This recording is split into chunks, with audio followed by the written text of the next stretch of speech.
तुम्हें मेरी कोई भी बात समझ में नहीं आती रोशनी? तुम्हें तो मैं बार बार समझाकर थक चुका हूं।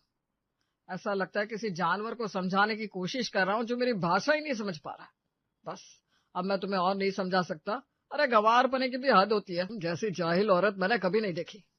अजी मुझसे गलती हो गई, माफ कर दीजिए। अब क्या मुझ पर इसी तरह चिल्लाते रहेंगे? मुझ पर चिल्लाने से अगर वो गलती ठीक हो जाती है तो और चिल्ला लीजिए, पर अभी के लिए तो चुप हो जाइए। बच्चे सुन रहे हैं, अच्छा नहीं लगता, चुप हो जाइए। अगर बच्चे सुन रहे तो सुनने दो, उन्हें भी तो पता चले कि कितनी जाहिल औरत से मेरा पाला पड़ा है, जिसे कुछ भी समझ में नहीं आता। बार बार गंवार की तरफ से सब कुछ समझाना पड़ता है। मेरा गला सूख जाता है तुम्हें समझाते, लेकिन तुम हो जिसे रत्ती भर फर्क नहीं पड़ता। मयंक ये बोलकर पास रखा हुआ कांच का ग्लास जमीन पर पटकता है और वहां से चला जाता है। मयंक और रोशनी के तीनों बेटे अतुल, प्रवीण और पंकज ये सब कुछ देख रहे थे। मयंक और रोशनी का ये रोज का काम हो गया था। मयंक रोशनी को अक्सर ही डांटा करता और उसे तरह तरह के ताने दिया करता। रोशनी के माता पिता का देहांत हो चुका था और वो अपने तीनों बेटों का मुंह देखकर सब कुछ चुपचाप सहन कर लिया करती थी। ऐसे ही कुछ समय गुजरता है। अब रोशनी को अपने पति के तानों की आदत पड़ चुकी थी। कुछ समय बाद उसने अतुल, प्रवीण और पंकज की शादी करके उनके घर बसा दिए। लेकिन अतुल और प्रवीण जैसे मयंक की ही परछाई थे। वो भी अपनी पत्नियों को अक्सर ही छोटी छोटी बातों के लिए सुनाया करते थे।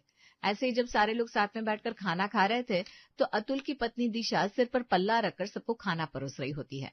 तभी अतुल उसे देखकर उस पर चिल्लाते हुए कहता है, दिशा, तुम्हें नजर आ रहा है ना कि यहाँ पर सब लोग हैं? फिर भी तुम्हारे सिर पर पल्ला है, तुमने घूंघट क्यों नहीं किया? इस तरह अच्छा लगता है क्या? बेटा बहू पर क्यों गुस्सा कर रहा है?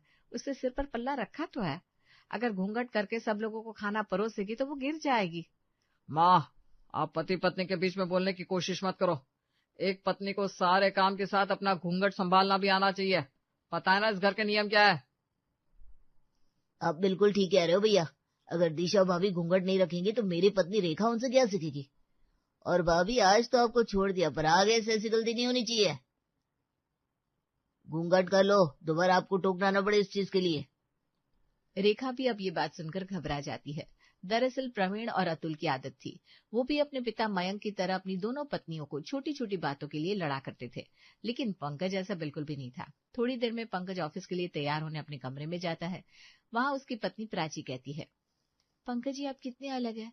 बड़े भैया और मंझले भैया तो छोटी छोटी बातों को लेकर अपनी अपनी बीवियों पर गुस्सा करते रहते हैं, लेकिन आप मुझ पर कभी भी गुस्सा नहीं करते, बल्कि किसी के सामने ऐसी बात भी नहीं करती जिनसे मेरी इंसल्ट हो। क्योंकि तुम मेरी जीवन साथी हो और मैं तुम्हारी इज्जत करता हूँ।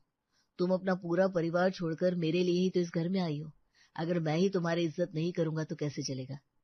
रही दोनों भैया की बात, तो एक न एक दिन उन्हें भी इस बात का एहसास हो ही जाए।